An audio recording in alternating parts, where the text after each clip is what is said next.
So my name is Sæmundur Hermansson, known online as CCP Goodfella, and I'm the game director of EVE Frontier.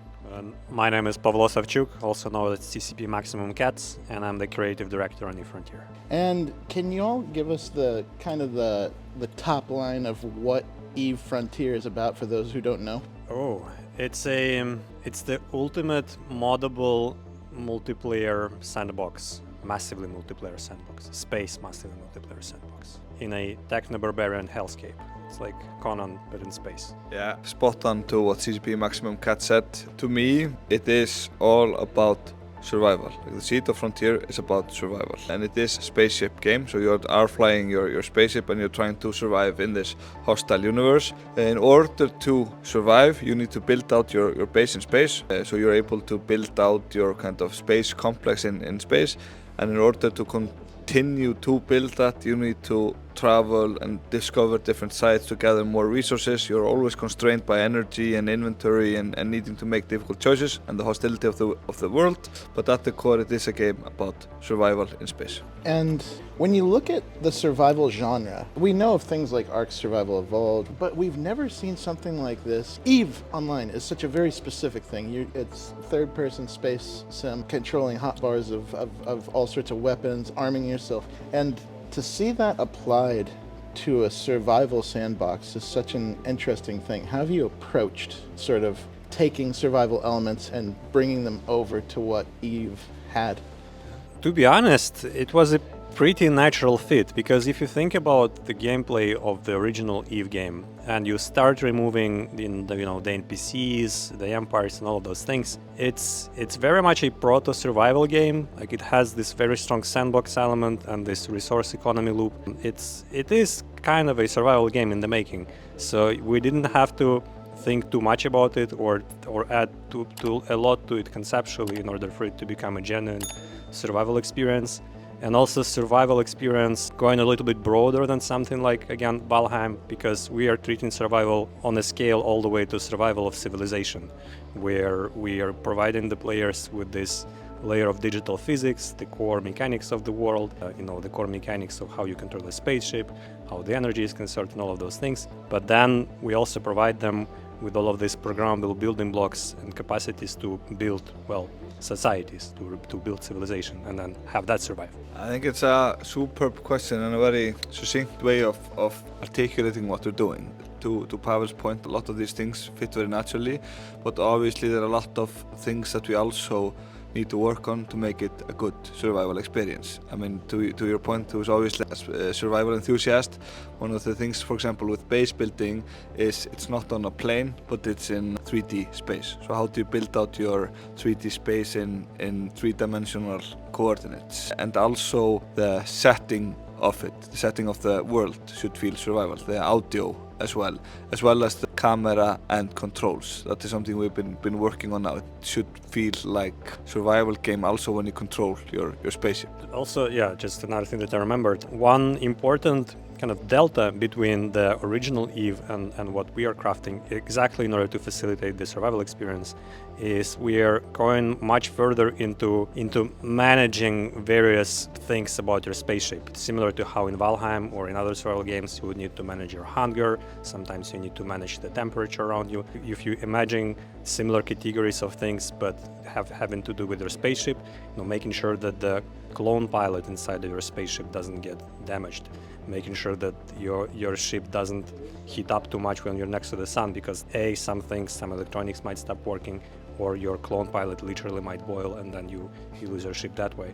This time around we're also going heavier into energy management, so you need to have fuel in order to run your base, to run your structures, to navigate your spaceship, which again, this would be food in a traditional survival game, and this is something that we haven't done in EVE before and where a lot of work went into.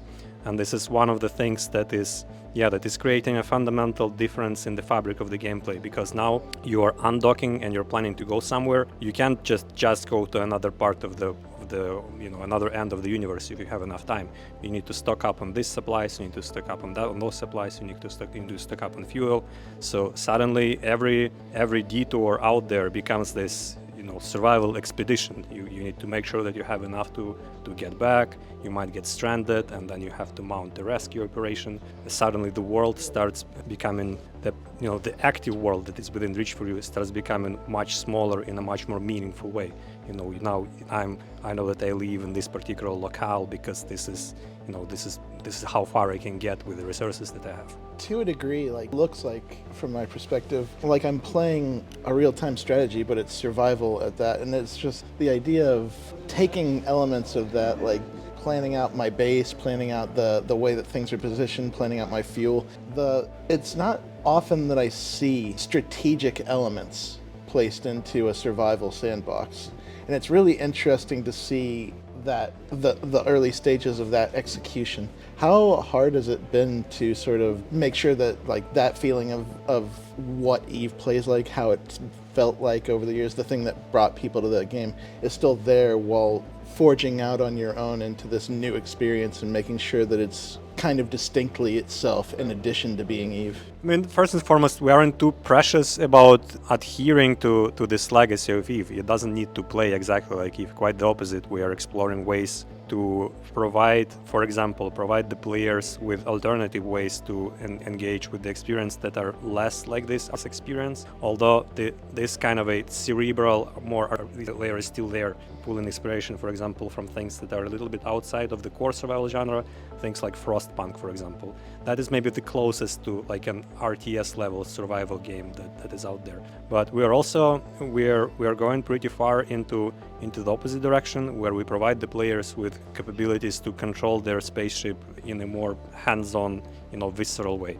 Where even now we have this feature in the build that is called focus mode, where you can press a certain button and you zoom in all the way into this, almost like a third-person car view type mode, where you can control your ship more manually, and you can take advantage of all of these new occlusion features.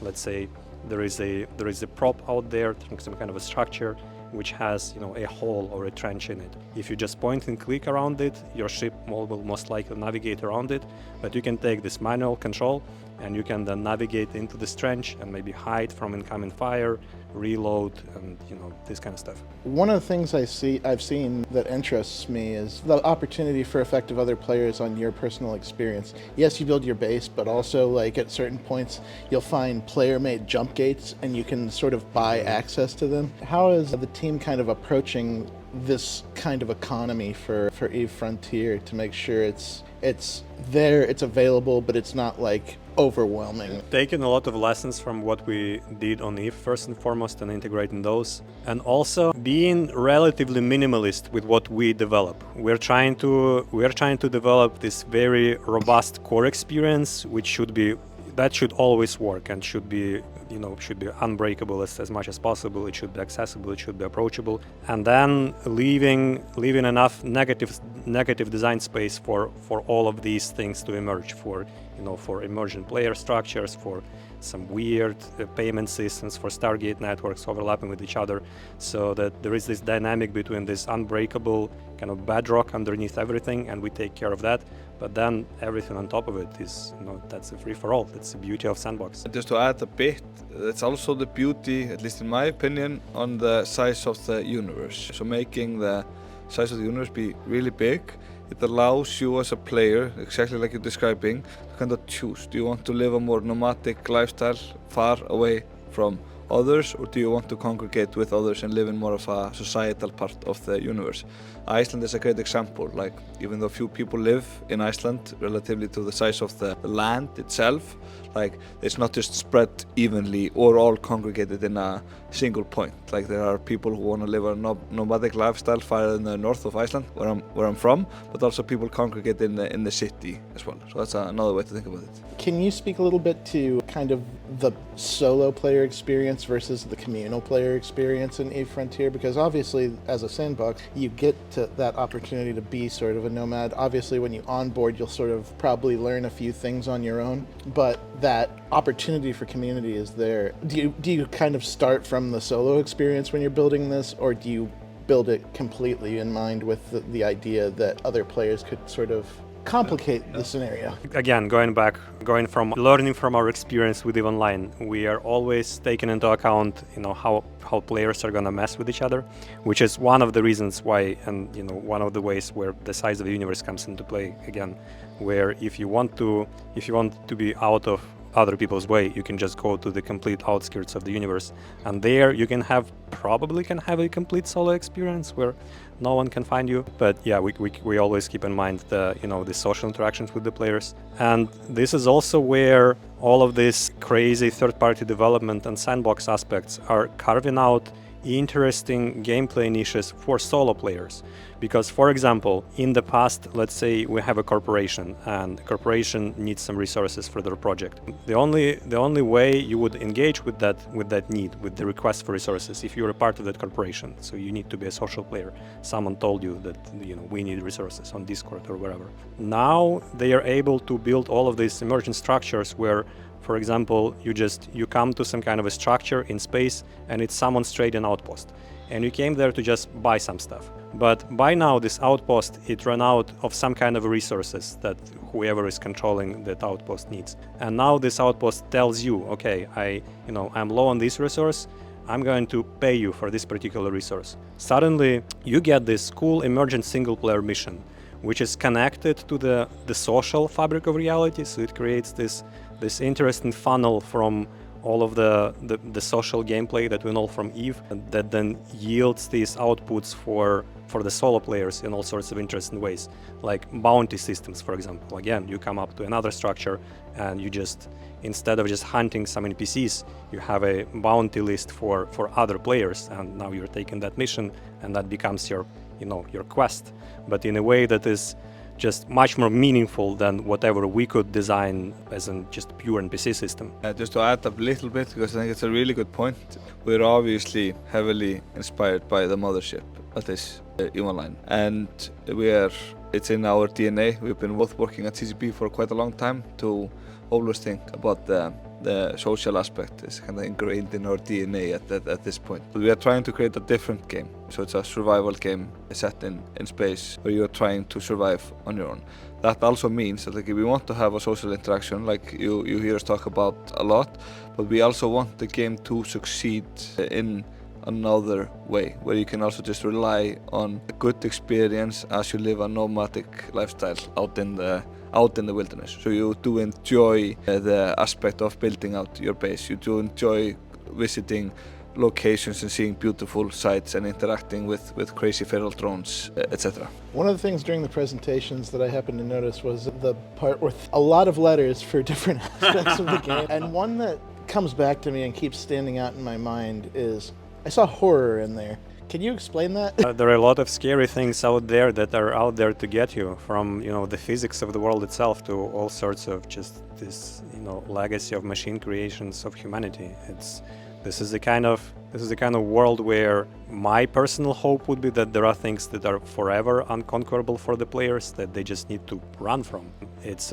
I think if anything that we learned from EVE is anything to go by, it's probably an exercise in futility. Whatever we will throw on them, they will find a way to destroy it. Like their first reaction to finding the biggest thing that they have in the universe right now that should be, very tough, was obviously to try and kill it with interesting consequences. But our intention is that, yes, space is scary fundamentally if you think about it, and we are throwing them in what's supposed to be the worst part of space. So horror, for sure, cosmic horror.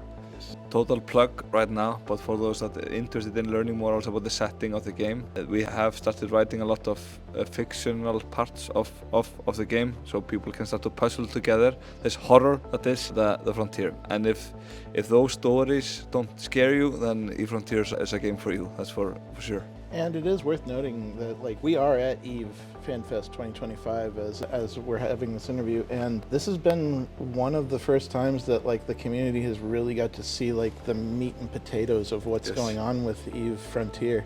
And I guess, what does it feel like to finally kind of let the cat out of the bag and put this in front of a live audience of players and corporations and groups that have been following the main game for years? Sense of relief, probably, to be able to talk about it more publicly, and like one of the feedback was from one of our long-term EVE players is like, finally I hear more about you guys talk more about the game itself, and that's also what we are super happy to do. So that's emotion number one, and then emotion number two is like, okay, now we just really need to make a good game. Yeah, I think some form of sense of not even relief but progress, I guess. It's just like we have this notion of just building in the open, being as real about what we're building as possible, because like there are a lot of controversial things about the project. It's a scary project, it's a horror thing. So we're not hiding any of it. So the more people will come and have a look at it, so that we don't have to see that we don't have anything to hide, the more the better it feels, the more it feels right. With it shown, with the audience now kind of knowing a little bit more about what they're in for, I guess. You mentioned just the next stage of this is just making a good game, but how do you approach what's coming next? Like what happens in the immediate future of Frontier, and where do you focus yourselves? That's a great question. So we have had now the privilege of hardening where we want to take the game over this period now of developing out in the open. That vision is now pretty clear, and the good thing also about being so much in the open is that not only does the community understand better where we're heading, but so do we ourselves and the development team overall. So we're working hard right now. So the last big release we had was in December in Founder Access. We've been cooking quite hard lately on our next release, which is soon TM. We can't talk about it just yet, but it is coming soon. It's on the horizon, that's coming soon. But immediately now we also have planned, which we showed in the EVE Frontier keynote today, what we're going to be working on next after the following release that we are having. So it's just things like topological fitting. So if you think about your spaceship, like it should matter if you place it on the left side or the right side, or where do you place your shields, and then you can turn around your ship to turn it into a shield, etc. We want to create a really good mining experience. Pavel and the creative team have some beautiful concept arts to make mining an active experience, like blowing up rocks, trying to find the golden veins of asteroids, etc. Character progression is on the horizon, and that is something that is pivotal to a good MMO, and then just also continuing to harden things that we are already working on. Base building, like, okay, the next release will be good, but there's a ton of work ahead also in continuing to improve it. Like, we're on a journey now. For all the players that couldn't be here, for those who are around the world, yes, and seeing this, where can they find out more about it? Where can they get involved in the conversation, get involved in what comes next, and talk about it? Yeah, alley-oop for the plug. I appreciate it. So frontier.com is the first stop.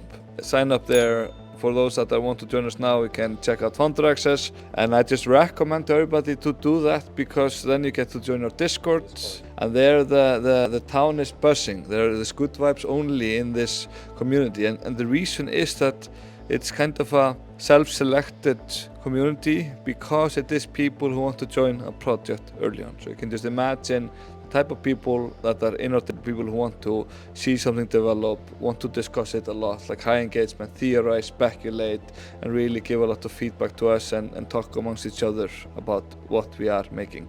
We love it as well. Like we have streams a lot, or we have a fantastic community manager in CCP, Jötun, so we guarantee a good time on the EVE Frontier Discord. So it's a good fella guarantee.